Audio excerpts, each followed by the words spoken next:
I was 21 years of age. This is not long ago. 21 years of age. Yesterday was my birthday. And me and Andrew, what did we eat on my birthday? KFC. Why did we eat KFC? Because when I was 21, me and Andrew used to have no food. I used to drive my broken Volkswagen Golf to the KFC restaurant in Dunstable, United Kingdom. And I used to sit in my car. And you couldn't ever eat anyone's leftover food if they ever had their mouth on it. But at KFC, they used to buy buckets. And I would sit and wait for people to sit outside, eat their meal, and leave the bucket on the table. And I used to go and take that bucket, 3 or 4 pieces of chicken. And I used to collect 20, 30, 40 pieces of chicken that were perfectly fine left in the buckets. And I used to go home and I used to freeze that chicken. And me and Andrew would break it up, put it in our rice, and that was our meal. That's what sustained us for that hard year, that year we had when I was 21 and you were 22. That's how broke we were. I used to scavenge chicken from KFC because I thought, fuck it, I'm not dying and I'm not losing my kickboxing fights because I don't have enough protein. What am I going to do to make it through the day? That's how broke I was. And that's a sad story if you never make it out. To me, that's a happy story. That's a story of triumph. Now it's like, hey, Andrew, it's my birthday. What we doing? KFC? And it's a big joke. We sit there eating our KFC laughing about how we used to scavenge KFC chicken. What advice would you give to people who are just like chronic procrastinators? They're just not taking action. Yeah, the advice is very simple. I have the perfect piece of advice for them. It's have fun staying poor. Have fun staying poor. You're never going to make it. I don't care. Because if you can't look at your Instagram and think, you know what, maybe I should get into shape. If you can't look at my Instagram and think, you know what, maybe I should make some money. And you literally, with all the inspiration shoved in your face nowadays, I mean, you are sitting in this luxury apartment in Dubai overlooking the ocean. Oh no, I don't even know what day is it. What day is it? What day it is? Sunday? Well, Sunday afternoon. Like, this is what we do. If you can't watch people like us, if you're watching this podcast and think I need to do something and you're a procrastinator, good. I don't care. Have fun staying broke. Because like you said, I need someone to wash my cars. I need people like you. So not everyone can make it to the top, and there's no help for those people who can't motivate themselves. If you can't pay your bills, you know, it's hard to pay your rent, you're eating the crappiest food, you're driving the crappiest car, all the beautiful women in the world don't look at you can't afford any nice clothing, and you're sitting around thinking, oh, well, you know, just a few more hours playing Fortnite, then that's your station in life, and enjoy it. And you got to understand, if you want that life which you're dreaming of, you have to make some sacrifices. Of course. And even when it comes to relationships and women, I've had to make sacrifices. I've had to end relationships.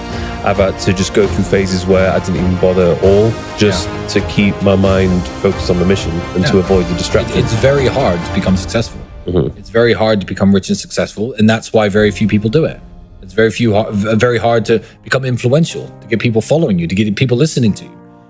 It's difficult. So if you can't motivate yourself to do it, you know, fuck you. Sorry, it's the way I feel.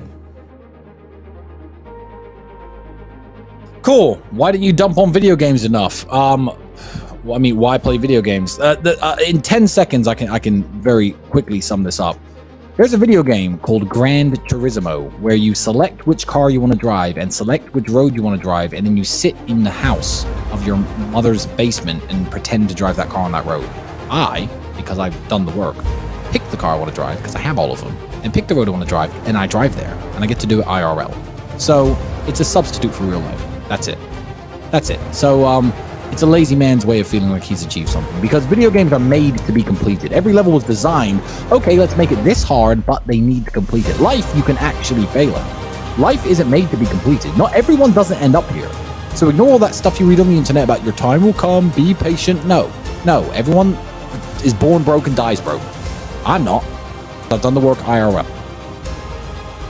If you look back on your life, what would you say was the hardest period for you to go through, and how did you overcome it? Well, my dad dying was the hardest part for me and Andrew to go through ever. But what you have to understand with things like that is you don't actually have a choice. People say this all the time, like, how did you deal with that? It's like, well, what was my alternative? Bring him back to life? There is no way out of it. So you can either, and people say this all the time, oh, my mother's got cancer, she's going to die in 6 months. What do? I say enjoy the next 6 months with her. As much, like, there are lots of situations in life where your hands are tied. So with dad dying, it was a simple matter of, okay, you can let this destroy you, which is an option. And people do this all the time, drink themselves to death. I don't know, start cutting themselves, whatever stuff people do to cope with difficult situations. Or you can be sad anyway, because you're sad either way, and work 18 hours a day. And in fact, I said that the time I was working the most, when I was around 27, 28, I think he died when I was 27. So you can work 18 hours a day, not let anything distract you, and stay focused on the mission, so that way you have less time to think about it, and you can be sad while you're working. And then, you know, when you start to come to terms with everything, you've got millions of dollars, as opposed to, oh, I've come to terms with everything, but I'm in a rehab clinic. So I think that bad things are going to happen to your life. And everyone watching, this is the sad truth of it. Your parents are going to die too, before you. I mean, most of you. So that is going to happen. So I didn't really see why it was difficult. As much as it was unpleasant, I don't think it was difficult, because there isn't a way out of it. So that's the best way I can describe it. You could be a sad winner or a sad loser. So go and win every day. What do you think is the biggest mindset change that you need to become a multimillionaire?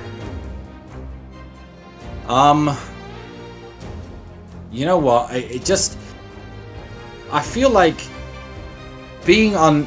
I never wanted to be a multimillionaire.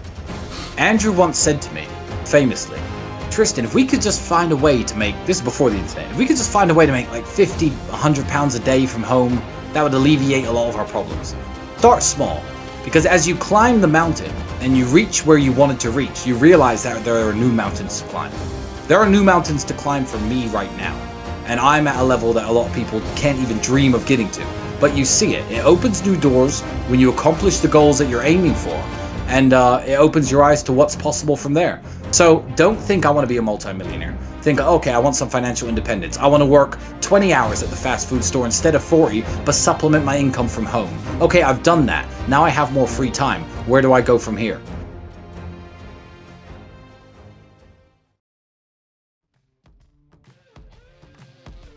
You know the best thing about becoming influential and successful and rich and smart and all the on the life trajectory that people like me and you are on? The coolest thing.